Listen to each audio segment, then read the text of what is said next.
Bom dia a todos. Que a paz do Mestre nos envolva, elevando o nosso pensamento ao Pai. Roguemos ao nosso Mestre Jesus que nos envolva neste momento em que aqui estamos reunidos com o objetivo de estudar a doutrina espírita, ciente que somente através dela, que traz o Cristo redivivo, podemos buscar o entendimento daquilo que precisamos fazer no nosso caminhar em direção ao Pai. Rogamos a espiritualidade amiga da casa, responsáveis pelas diversas tarefas, mas principalmente a que toca a palestra pública, que envolva todos nós dos dois planos da vida, no sentido de que possamos buscar no Cristo a força da superação das nossas dificuldades, das vicissitudes que nos acometem, sabendo que todas elas trazem no seu bojo uma lição para a qual precisamos atentar. Rogamos então ao Cristo que nos envolva e que possamos ter, durante esse período da palestra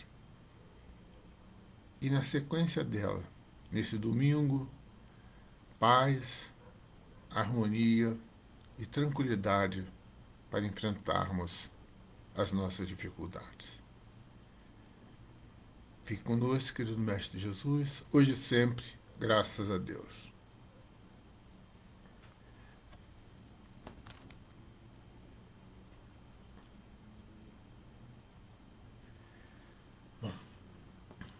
Mais uma vez, bom dia.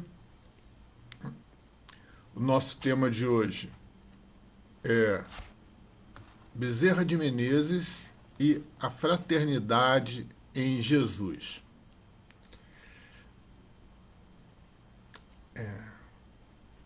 Haroldo Dutra, ele tem um tema muito interessante e nós vamos encontrar no YouTube diversas palestras sobre esse tema, que é o Apocalipse.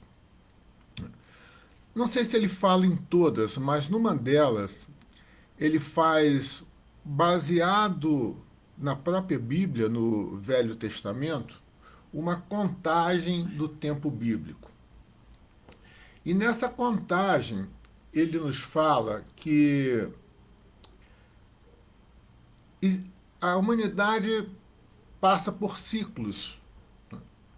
E nesses ciclos que ele calcula, volta a falar, baseado na própria Bíblia, esses ciclos têm um período de 28 mil anos. E que a cada 28 mil anos, uma nova raça, né, não diria bem uma raça, uma nova espécie da humanidade, ela floresce na Terra. Então, essa informação também nós temos de Chico, que já tivemos cerca de 7 dessas raças. 2 delas, conhecidas em termos de até misticismo, que é a civilização da Atlântida e da Lemúria. Obviamente não nesse sentido místico de que eram civilizações evoluidíssimas, não. É nesse processo de transformação do perispírito que vai evoluindo, necessitando dessa forma de corpos mais adaptados a esse processo evolutivo. Bom, a nossa, podemos usar o termo, que não tem outro termo, mas a nossa raça atual é a do Homo sapiens sapiens. Ela iniciou-se cerca de 25 mil anos antes de Cristo e com a chegada dos capelinos. Para quem quiser conhecer mais, não souber, quiser conhecer mais sobre os capelinos, nós temos o livro de Emmanuel, A Caminho da Luz, que ele especifica bem isso. Com a chegada deles, então, com uma necessidade de corpos melhor adaptado aos seus perispíritos, veio então surgindo o Homo sapiens e mais à frente o Homo sapiens sapiens.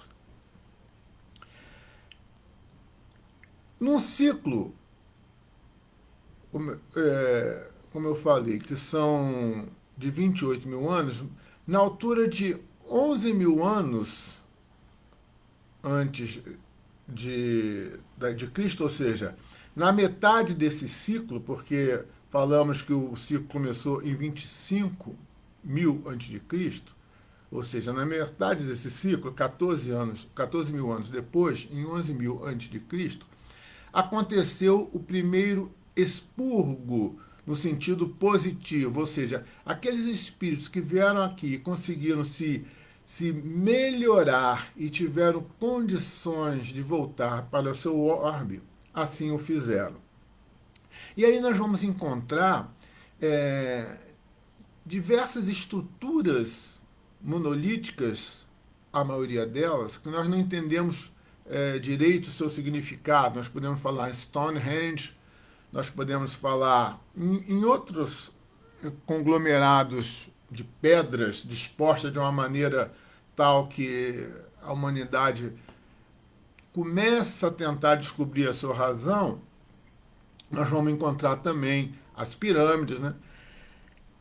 E esse primeiro ciclo completou-se, então, em 14 mil anos.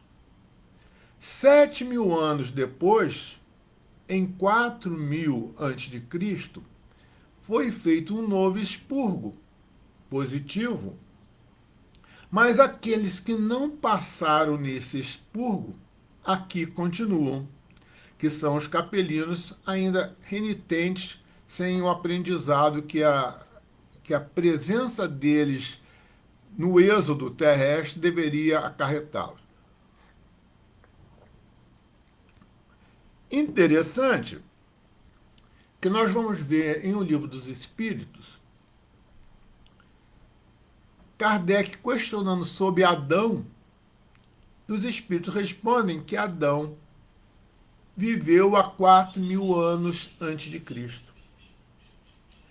É uma pergunta que realmente, quando eu li, me causou estranheza, até pelo sentido e o entendimento que a figura de Adão era uma figura simbólica. Mas aí nós vamos entender nesse trabalho do Dr. Haroldo Dutra que esse Adão seria, então, esses renitentes capelinos que aqui continuaram, aí agora já num corpo mais apurado, que é o Sapiens Sapiens, formando o que Emmanuel chama de raça adâmica. Se nós colocarmos o último 7 mil anos desse período de 28 mil anos do Homo sapiens, nós vamos ver que 4 mil a.C., com mais 7 mil anos, nós vamos ter o ano 3000 como o iniciar de uma nova raça. Corpos, com certeza, mais aperfeiçoados para esse processo evolutivo que a humanidade está tendo. Mas aí nos surge uma pergunta interessante. Nós estamos no ano 2020, né? Estamos aí há 980 anos desse ano 3000. Eu me faço uma pergunta. Que tipo de pessoa eu gostaria de ser daqui a 1000 anos? Será que 1000 anos é muito tempo? Quantas encarnações nós teremos? Nós temos algumas informações do plano espiritual que em condições normais, ou seja, sem muito drama, nós vamos levar aí 40, 60 anos para reencarnar. Se nós imaginarmos que a média de vida hoje da humanidade está na faixa de 70 anos, se a gente botar 60 anos no plano espiritual, já são 130 anos. Se nós imaginarmos que, com o correr dos séculos, nós vamos ter, como temos visto no século passado, aumentar o tempo médio de vida, e se nós tivermos reencarnes nesse período de 40, 60 anos, nós devemos ter aí umas 5 encarnações pela frente. Será que nessas 5 encarnações nós teremos condições de nos melhorarmos ao ponto de termos condições de permanecer no planeta Terra? Esse é um questionamento que precisamos fazer. Bom, mas para fazermos essa projeção para esses próximos 1000 anos, vamos arredondar, eu tenho que fazer outro questionamento. Que tipo de ser eu sou neste momento, atualmente? Ou seja, eu só posso saber aonde eu quero chegar no meu processo evolutivo se eu souber como eu estou agora. Por isso que se faz necessário, talvez uma das coisas mais principais desse momento encarnatório, é o autoconhecimento. Conhecermos exatamente as nossas potencialidades e conhecermos exatamente as nossas dificuldades, as nossas mazelas. Então, um dos grandes problemas nossos é estarmos presos apenas às nossas necessidades do momento. Ainda temos essa dificuldade. Então, para aqueles que concentram todos os seus interesses na vida presente, considerando o futuro como incerto, qualquer ocorrência imprevista gera um grande sofrimento, né? Ou seja, qualquer problema do nosso dia a dia toma uma proporção tão grande que, na maioria das vezes, paralisa até a nossa evolução. É o que Buda chamava do sofrimento pelo sofrimento, né? Temos já uma dor, uma dificuldade, e sofremos porque temos essa dificuldade, além da dor que a própria dificuldade nos traz. Mas a doutrina espírita, ela vai nos trazendo uma outra visão. Porque ela nos diz que aqueles que acreditam na vida futura e dela fazem uma ideia clara, dentro das nossas limitações, obviamente, além de conquistar uma fé inabalável, nós conseguimos vencer com mais confiança, com mais paciência e com mais resignação os obstáculos da vida. Por que a doutrina espírita fala em confiança, paciência e resignação? Confiança porque se eu não tiver fé de que existe uma força maior que nos orienta, que nos encaminha e que nos dá sustentação, eu efetivamente não tenho condição de dar um passo à frente, firme, com firmeza. Eu preciso ter paciência, porque as dificuldades que a vida me traz me fará buscar soluções para superá-las. E muitas vezes a solução que nós escolhemos não é melhor. E dessa forma, temos que buscar outras soluções para resolver o mesmo problema. E outras vezes, tantas vezes, busquemos tantas soluções que achamos plausíveis de solucionar o problema e não o conseguimos, Aí precisamos da terceira situação que os espíritos nos falam, que é a resignação. Entender que aquilo que não pode ser resolvido neste momento, no momento da dor, é porque ela traz um ensinamento mais profundo, que é necessário que todo aquele ciclo da dificuldade se processe para que eu possa fazer um entendimento efetivo da dificuldade e, em muitos casos, quiçá na maioria deles, um expurgo do meu corpo espiritual daquela sombra, daquela dificuldade que carregamos com ele. Bom, a doutrina espírita nos proporciona uma grande certeza, a certeza que nós teremos diversas oportunidades de existência no mundo material. Alerta-nos, porém, que o processo reencarnatório ele não é suficiente para a nossa evolução. É necessário que a moralização dos costumes, já que, como sociedade, independente da moralização, nós vamos evoluindo intelectual e tecnologicamente. Então, além desta moralização dos nossos comportamentos, é fundamental também o desapego. Desapego dos bens materiais e o desapego das pessoas. Apesar de trazer um grau de dificuldade, desapegar-se de bens materiais já é algo que nós podemos antever no nosso horizonte se já não estivermos praticando agora. Mas, efetivamente, desapegar das pessoas que amamos ou das pessoas que odiamos, tem esse drama também, é algo um pouco mais complicado. E Allan Kardec nos fala uma coisa interessante quando ele diz que a moralização da humanidade depende da ideia que fazemos da vida futura. Ou seja, quando a humanidade perceber que os nossos atos de hoje refletirão no nosso amanhã, nós nos preocuparemos muito mais com os atos que estamos tomando agora. André Luiz, num dos seus livros, nos diz: no dia em que o ser humano perceber que vale a pena ser bom, ele será bom até por interesse.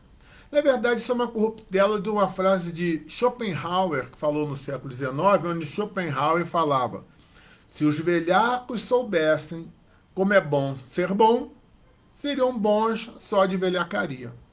E quem é da minha faixa de idade, lembra que lá no final dos anos 60, o cantor Wilson Simonal, numa de suas músicas, ele falava: se malandro soubesse como é bom ser honesto, seria honesto só por malandragem. Ou seja, quando nós percebemos que os nossos atos refletirão nas nossas situações vividas amanhã, mesmo que seja por velhacaria, mesmo que seja por malandragem, né? Nós vamos procurar ter cuidado com as nossas atitudes. Allan Kardec apresenta uma outra característica da doutrina espírita. O espiritismo dá amplitude ao pensamento e abre-lhes novos horizontes. E revela a solidariedade que liga a todas as existências.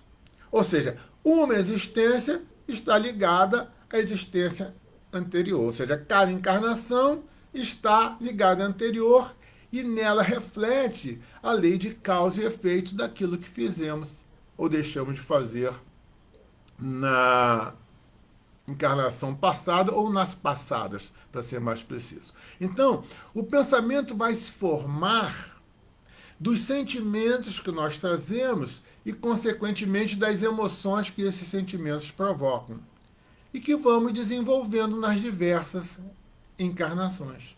É o ego, né, que é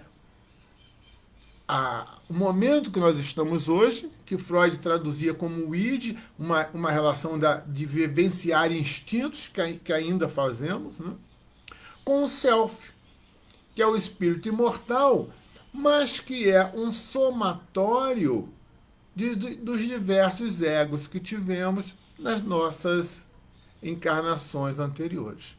Então, o espírito que somos hoje, ele reflete tudo que fomos em vidas físicas e materiais anteriores. No livro Confia e Segue, Emmanuel fala uma frase que me soou intrigante, que ele dizia: o presente já é tarde. Lendo, estudando, ouvindo pessoas com mais conhecimentos falarem, nós vamos buscar em João, quando ele cita uma frase do Cristo em que o mestre falava: ainda não é chegado o meu tempo, mas o vosso tempo está pronto. Vamos voltar aos cálculos matemáticos da Bíblia. A Bíblia fala que um dia bíblico, significam 1000 dias terrestres. Isso está escrito na Bíblia. Se nós dividirmos esses 1000 dias por 24 horas, nós vamos ter uma hora em torno de 42 anos. Usando como base o que Emmanuel nos traz, quando ele coloca o ano de 2057 como um ano base para o processo de regeneração começar a ganhar mais força, lembrando que 2057 equivalem a 200 anos da chegada do Livro dos Espíritos. Então, pegando como base 2057 e tirando uma hora bíblica, nós caímos no ano de 2015. Como nós estamos no ano de 2020, nós podemos dizer que nós estamos na última hora, que nós somos os trabalhadores da última hora. Ou seja, é hora de agir, é hora de trabalhar, é hora de lutar em prol dos valores cristãos. Não é hora de filosofar. É fundamental atentarmos ao que está acontecendo no mundo. E sexta-feira eu vi uma coisa muito interessante. Eu estive no centro do Rio de Janeiro e, ao passar ali pela Assembleia Legislativa, eu vi um jovem sozinho na escadaria com uma placa que estava escrito: ore contra o aborto. E referia-se embaixo a um grupo de católicos. Olha só, um jovem sozinho segurando uma placa. Qual a importância disso? Para mim foi fantástico, porque me chamou a atenção para aquilo. Para quantas pessoas não chamou a atenção? Para quantas pessoas aquilo não pode ser o ponto de inflexão para nós efetivamente lutarmos pelos objetivos do mundo melhor, daquilo que o Cristo nos ensinou. Então é hora de agir, não é hora de filosofar. É hora de orar, sim, mas oração só funciona, olha o que o Job colocou, ore, fundamental oração, mas olha a ação dele de ficar em pé segurando uma placa na escadaria vazia da Assembleia Legislativa do Rio de Janeiro. Caridade muito discutida, socorro chega tarde. Então, e a mesma coisa, atitudes muito discutidas, se agirmos muito tarde, elas não terão o efeito que se começasse a agirmos antecipadamente. Emmanuel, ainda no livro Instrumento do Tempo, diz o seguinte: não te esqueça, a oportunidade passa, mas a luta adiada volta sempre. E sempre vai voltar com o agravante da oportunidade anterior que desperdiçamos.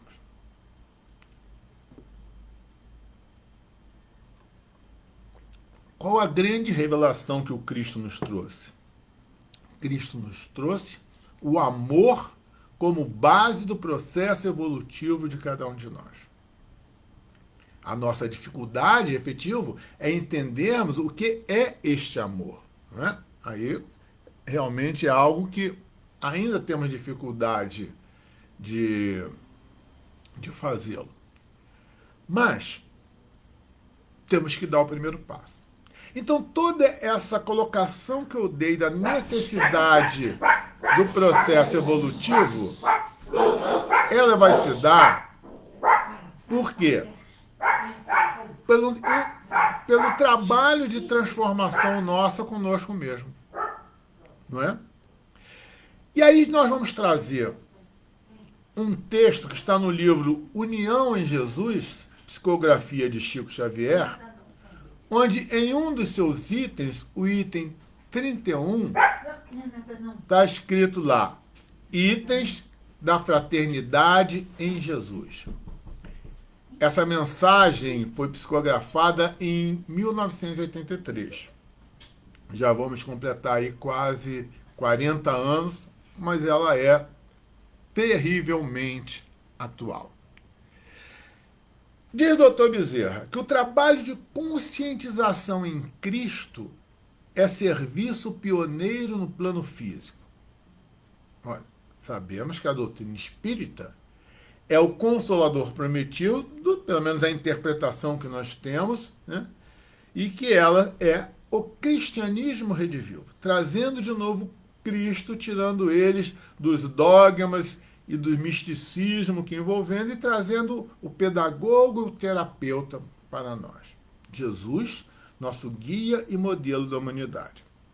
Então, o que a doutrina espírita nos faz é tirar o Cristo da cruz, aquele que morreu para nos salvar, para trazer o Cristo que veio nos ensinar, a ajudarmos-nos a nos curar das nossas dificuldades, através do conhecimento daquilo que é certo. Por isso que o Espírito Verdade, o próprio Cristo para o próprio Kardec, né, nos fala da importância do amar e do instruir.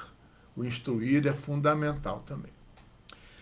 Precisamos compreender a finalidade do que estamos fazendo aqui no plano terrestre. E vai continuar o Dr. Bezerra de Menezes. O tempo é o principal fator de aferição de quaisquer aquisições que se façam neste terreno. E a evolução é processual. Por isso a necessidade do tempo. Por isso a necessidade de trabalharmos o processo que nos leva a capacitarmos-nos de amar o próximo indistintamente. Por isso nos leva também ao processo de buscar, através da instrução, o conhecimento que vai nos desenvolver, não só tecnologicamente, intelectualmente, mas também moralmente. O tempo, então, é esse agente silencioso que preside a evolução. E Bezerra de Menezes, nesse texto, ele estipula algumas que ele chama ideias sínteses, destinadas ao quê? Acordar a nossa consciência. Então vamos fazer essa análise dessas dicas que Bezerra nos dá para o nosso crescimento. Vamos lá. Diz ele: em toda questão difícil, indagar de nós mesmos o que faria Jesus em nosso lugar. Ah, mas Jesus não é Deus. Nós já temos essa dificuldade como espírita, né? Porque os irmãos católicos e protestantes colocam Jesus como Deus, e aí realmente ser como Deus é muito difícil. Mas nós não temos Jesus como Deus. Nós temos Jesus como guia e modelo.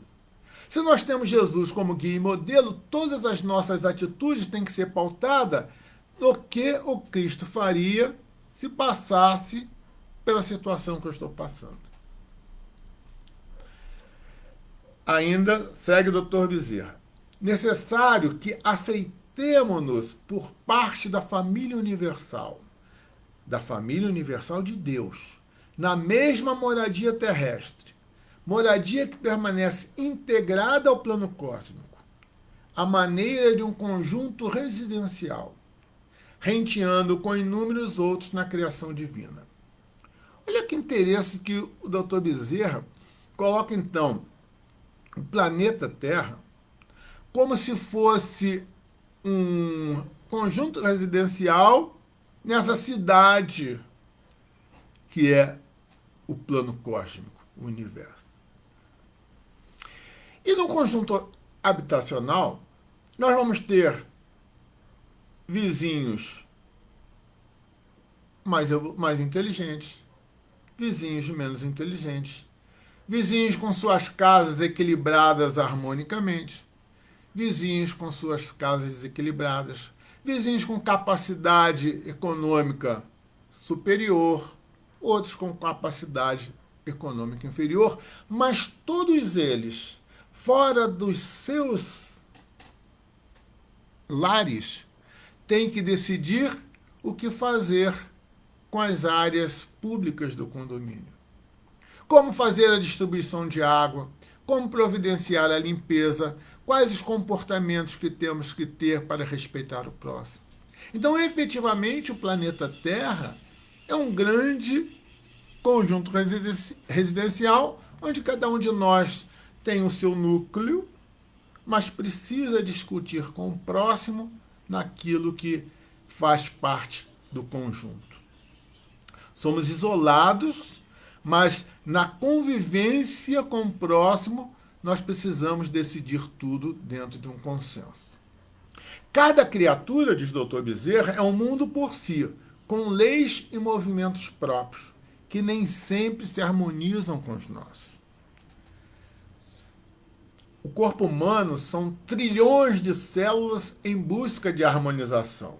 Se nós interpretarmos o planeta também como um ser vivo, nós somos bilhões de seres na busca da mesma harmonização, de viver num planeta pacificado, de viver num planeta harmonizado.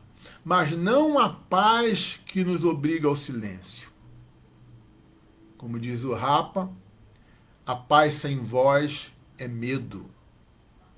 Nós precisamos ter condição de expor aquilo que pensamos, de discutir o que pensamos, sem medo de que eu falar vai ser mal interpretado, né? Com medo do politicamente correto, né? Sem incorrer no duplo pensar do livro 1984, onde eu sei o que é certo, mas eu tenho que fazer o que é errado, porque isso é o que todo mundo está fazendo. Só que ao fazer aquilo que eu sei que é errado, mas que me proponho a fazer para não incomodar o próximo, eu caio naquilo que se chama da dissonância cognitiva, onde vai me trazer tantos e tantos problemas íntimos que me levam à depressão, que me levam ao alcoolismo, que me levam ao abandono dos valores morais. Então, muito cuidado quando nos calamos perante aquilo que sabemos que está errado e permitimos que aconteça. Diz Dr. Bezerra, ser-nos-á obrigação clara e simples aceitar os outros tais quais são, tanto quanto desejamos ser aceitos como somos. É a necessidade de conviver com o diferente, de respeitar a diferença, de entender a diferença, mas de dialogar com as diferenças.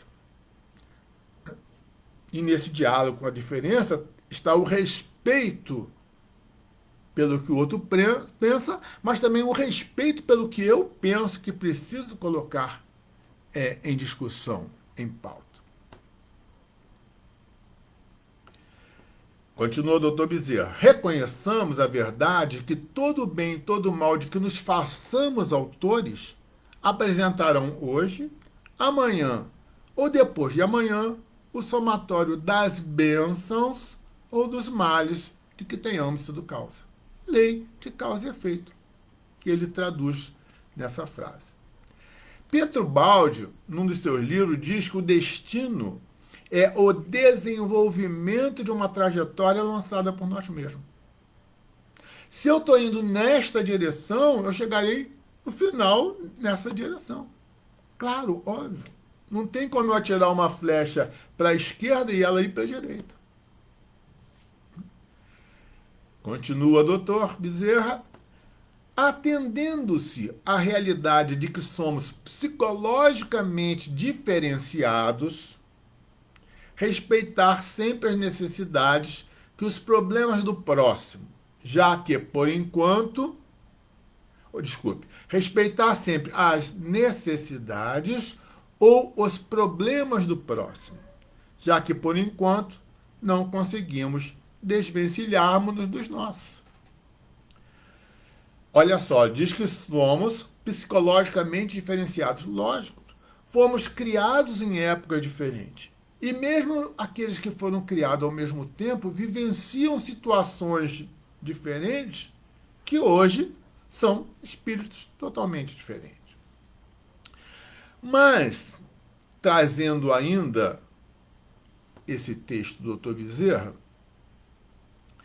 ele fala que nós temos que respeitar a necessidade ou os problemas do outro porque não nos conseguimos desvencilharmos do nosso. Ou seja, vamos primeiro cuidar de nós mesmos através do processo da vigilância e do autoconhecimento para não ter a capacidade depois de julgar o próximo. Não, mas que eu possa, pelo meu exemplo do comportamento correto, ajudar o próximo a também a ter um comportamento correto de sua parte. É fundamental, neste momento, a autovigilância.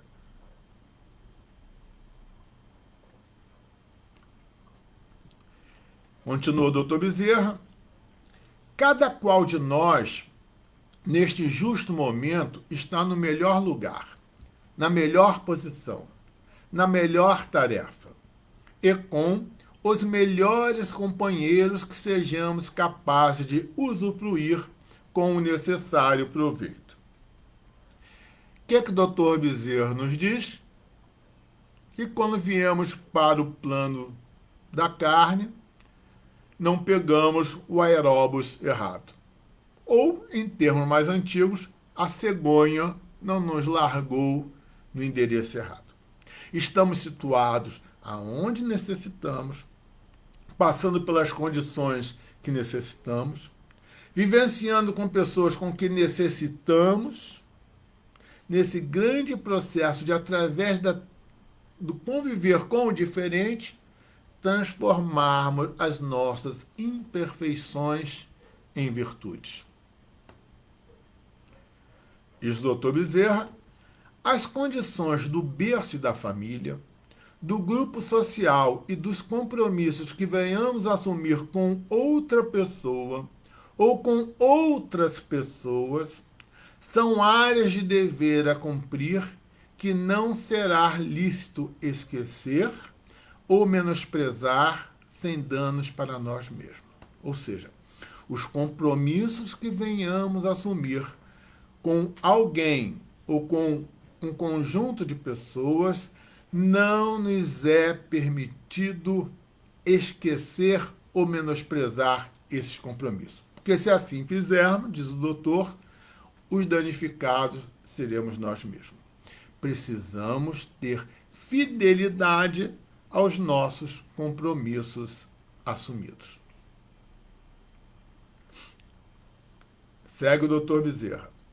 Admitirmos, sem discussão, o imperativo da tolerância para com os outros, tanto quanto precisamos ou desejamos ser tolerados em nossa estrada comum. Ou seja, Dr. Bezerra coloca a tolerância como uma necessidade básica. E Joana de Anjos, sobre isso, diz que a arte de ouvir é a ciência de ajudar. E muitas vezes a tolerância se passa por se calar. No momento em que o que você falar esteja certo ou errado, só servirá para trazer mais drama, mais dor. Além de colocar o ouvido à disposição de alguém que necessita falar é um ato não só de tolerância, mas muito mais até, dependendo da situação, de caridade.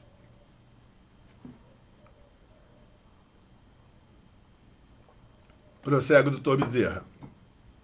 O trabalho, seja na condição de atividade profissional ou na prestação de serviço desinteressado aos nossos irmãos, é a nossa escola permanente, de cujos ensinamentos não nos serão lícito desertar. O que o doutor Bezerra nos coloca? Que seja o trabalho profissional que vai me remunerar, ou o trabalho que eu vou fazer voluntariamente, que também nos traz um outro tipo de remuneração, sabemos disso, né?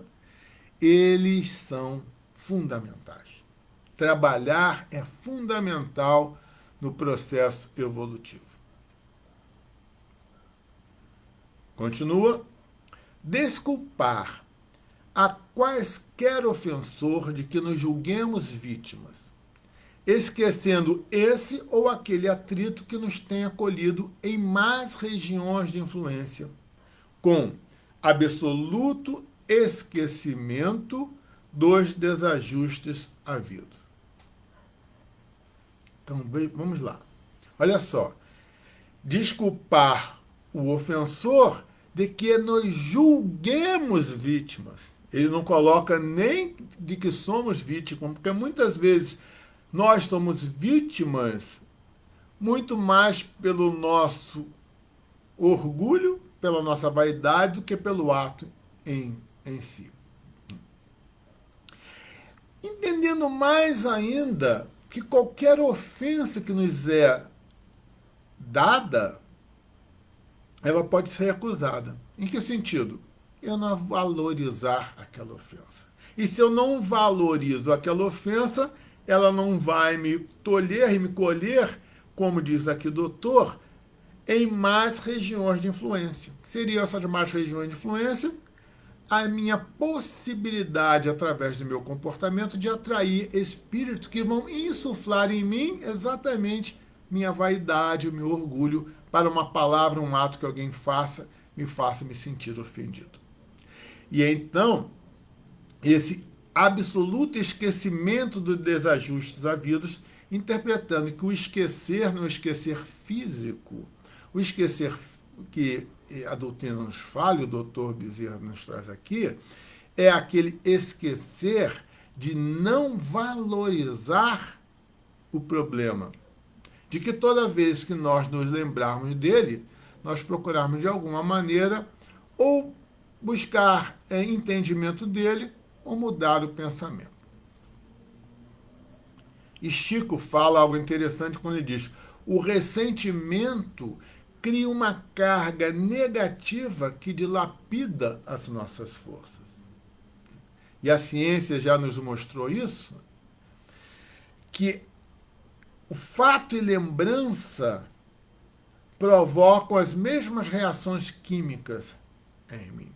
Então, todo aquele mal-estar que eu senti no momento em que me achei agredido, toda vez que eu pensar nisso, tenha passado 10, 20, 30 anos, e eu não tenha procurado entender aquele fato, ele vai me causar as mesmas reações do momento que eu fiz. Então, vemos o seguinte, que pensar num fato que me desagradou e não ter o entendimento dele, é eu me permitir me flagelar. O cérebro, é bom saber disso.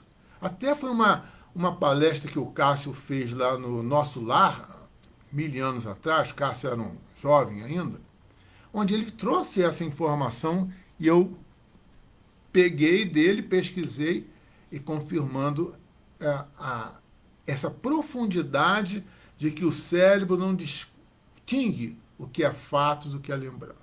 Um abraço para meu amigo Cássio, que me deu a oportunidade de estar falando aqui. Continua o doutor Bezerra de Menezes. Entendendo-se que cada criatura se encontra no lugar que lhe é próprio, não nos permitirmos apreciações apressadas ou errôneas em torno dessa ou daquela pessoa.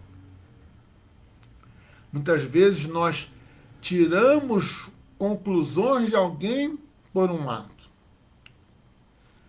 Entendo que tem pessoas que têm uma capacidade até de interpretar as pessoas pelos seus comportamentos. Mas não podemos imaginar que estaremos certos sempre. Então temos que ter muito cuidado com essa situação de, por um ato da pessoa, fazer o julgamento dela. O nosso olhar tem que ser sempre condescendente, ou pelo menos mais condescendente. E muito cuidado com essas primeiras impressões. Segue o Dr. Bezerra. Abolir a queixa da conversação na certeza de que é possível que aquele de quem nos queixamos talvez possuam motivos mais fortes para se queixarem de nós. Então, fundamental, evitar a maledicência. Básico, esclarecer as divergências. Precisamos ser aqueles seres pontes que vão ligar pontos de vista conflitantes na busca de uma solução. Para toda tese, oferecer uma antítese para que possamos buscar uma síntese dessas duas e aí possamos, no mínimo, ter uma convivência mais aceitável com o próximo. Bem-aventurados pacificadores, porque verão a Deus. Pacificador é aquele que já não é só pacífico, é que ele leva a ponte da concórdia para lados em conflitos. Continua o doutor. Ajustar-se à família a maneira do ouro entregue ao cadinho, para que se lhe promova a purificação. O cadinho é aquele local onde se faz a fundição de metal. No caso aqui, a gente, do ouro, citando aqui o ouro do Dr. Bezerra. No sentido figurado, o doutor está nos dizendo que é no lar que nós vamos submeter às grandes provas que o ouro passa quando no cadinho, no processo de fundição. Porque a família, ela passa a ser o local de grandes acertos de espíritos recalcitrantes, mas também um local onde vamos encontrar espíritos que vão acompanhando conosco na caminhada. Por isso que é muito importante, principalmente quando nós temos na família alguém que temos uma afinidade muito grande. Isso ao nível de filhos, irmãos e pais. Nesse nível íntimo mesmo. E temos aqueles que gostamos muito e temos aqueles que têm uma certa dificuldade na relação. E aí que está a necessidade daquele que gostamos muito. Não é para que nós nos apeguemos a ele e abandonemos o outro, mas é muito pelo contrário. É para que eu me junte a este que amo muito e vá envolver este outro com que tenho problema, de modo que, ao final dessa encarnação, ele esteja no grupo daquele que eu ame muito.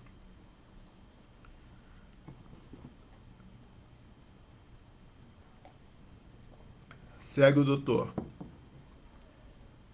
Regozijarmos-nos com o progresso alheio, na convicção de que o êxito nos visitará igualmente na medida em que nos esforcemos por obtê-lo.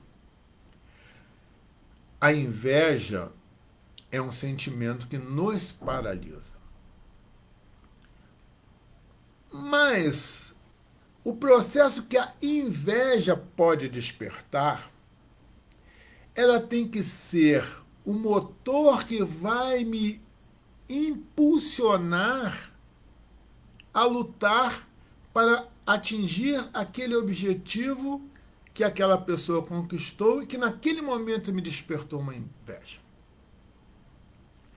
a inveja ela só vai ser efetivamente negativa e paralisante quando eu começo a emitir pensamentos de ódio ou definir as razões por que aquela pessoa conseguiu aquilo e de maneira espúria. Causei inveja, ou seja, vamos chamar essa inveja no sentido de algo que alguém conquistou, algo que alguém possui, é tão bom, me agradaria tanto ter, que vai me fazer trabalhar mais para obtê-lo. Então precisamos usar o progresso alheio sempre como um estímulo e não algo que me traz um sentimento negativo e que será paralisante. Diz o doutor Bezerra, nunca olvidaremos, ou seja, nunca esqueceremos que a renúncia a quaisquer alegrias decorrente de conjunções prematuras será sempre superior a qualquer vitória passageira nos domínios da posse. Vamos lá. Ele diz, qualquer renúncia, ou seja, qualquer coisa que eu faço, não, isso eu não vou fazer, decorrente de uma conjunção prematura, que seria uma conjunção prematura? É uma oportunidade fora do tempo. Não é para eu fazer aquilo, não devo fazer aquilo, mas aquilo me atrai para fazê-lo.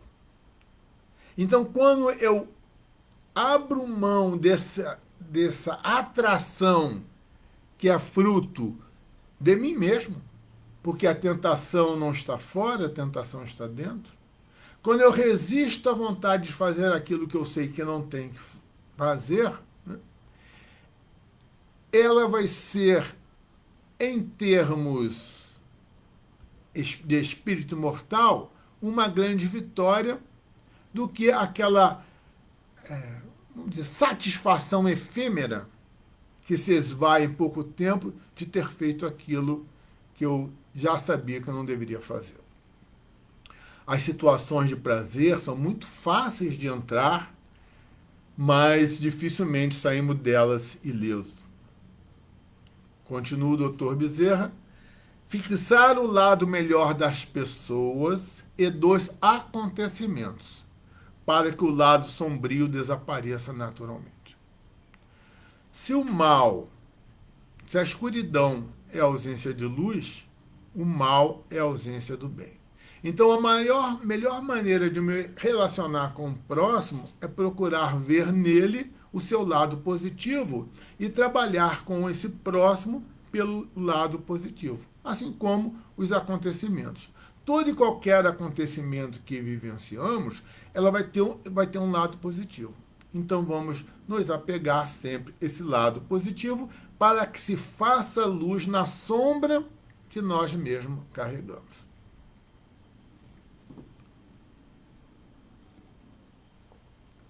Segue o doutor.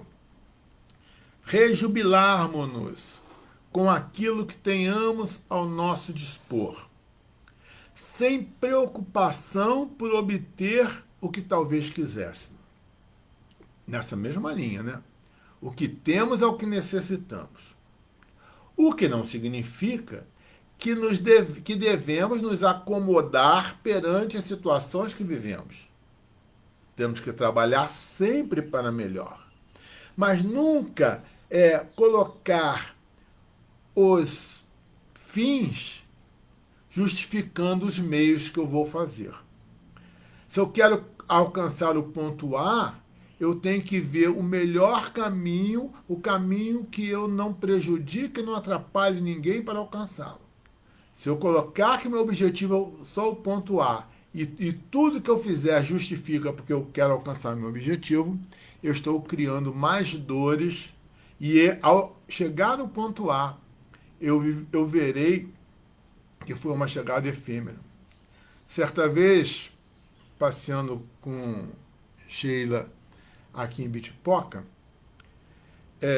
nós fomos fazer uma caminhada de quase 4 e tantos quilômetros para chegar num ponto no Mirante.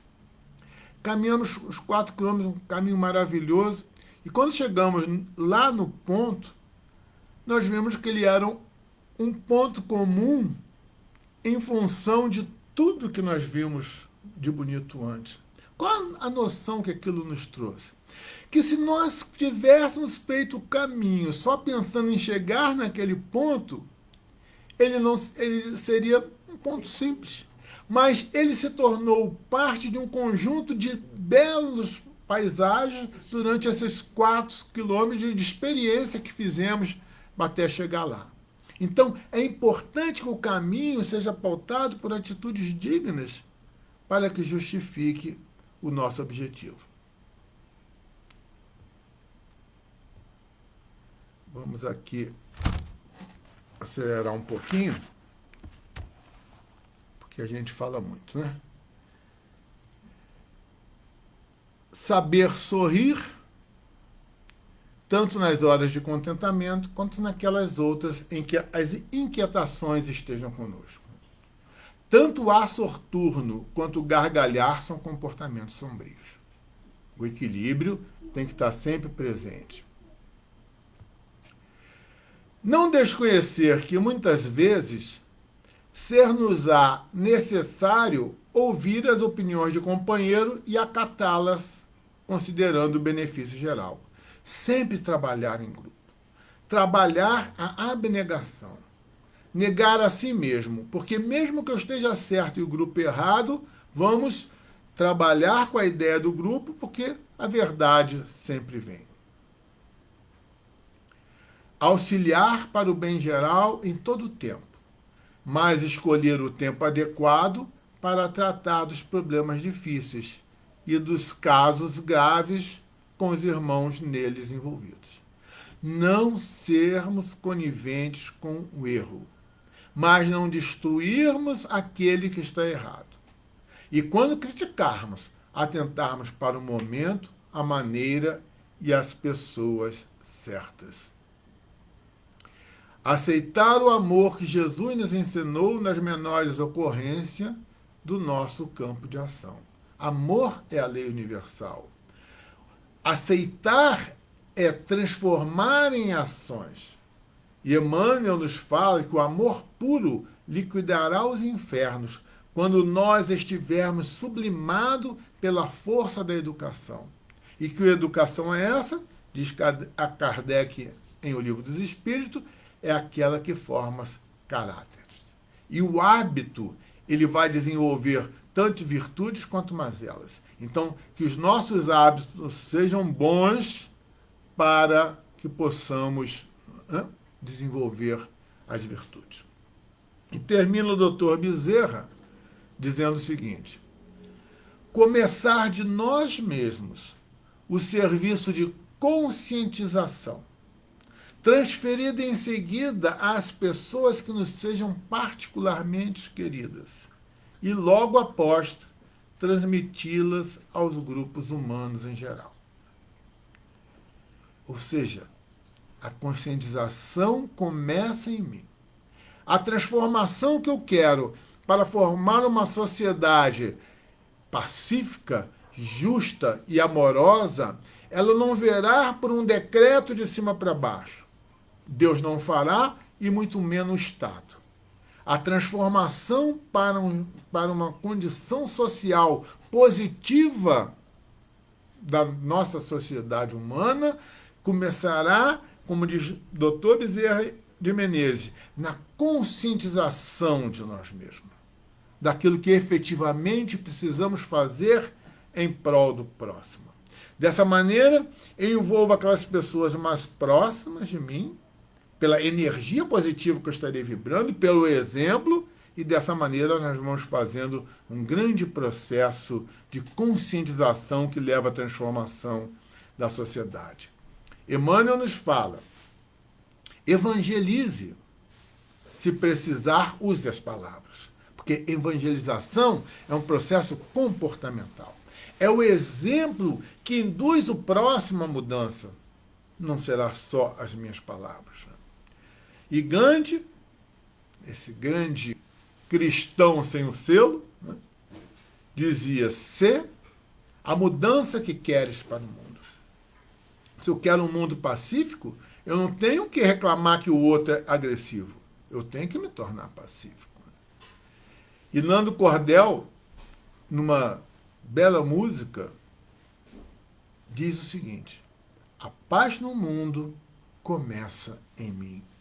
Façamos então essa corrente do bem, de exemplificarmos o positivo, exemplificarmos o amor indefêmero que trazemos conosco, que caracterizamos pela solidariedade que leva à fraternidade, que produz a caridade, que já é o amor em movimento. Então vamos fazer essa corrente do bem para atingirmos esses nossos objetivos de evolução espiritual. É pela solidariedade que estimulamos a fraternidade que proporciona a caridade. E só dessa forma alcançaremos o amor universal. Muito obrigado, queridos amigos. Agradecemos então ao Pai pela oportunidade de estarmos aqui reunidos, mesmo que virtualmente. E que lutemos para que os valores do Cristo não sejam destruídos por ideias que corrompem o bom senso, que corrompem a nossa capacidade de interpretarmos e olharmos o próximo não como inimigo, mas como alguém que pensa diferente de nós. Mas que não nos calemos nunca em defesa da palavra do Cristo, porque ele falou que nós seremos perseguidos por defendê-lo.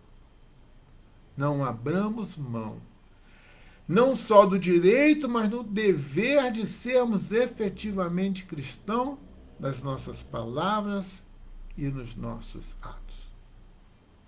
Que o Mestre Jesus nos envolva, que possamos, dentro dos nossos lares, ou aonde estivermos assistindo esta palestra, emanarmos positividade para fazermos deste mundo um mundo efetivamente no processo de regeneração. Um excelente domingo a todos. Fiquem com Deus. Graças a Deus.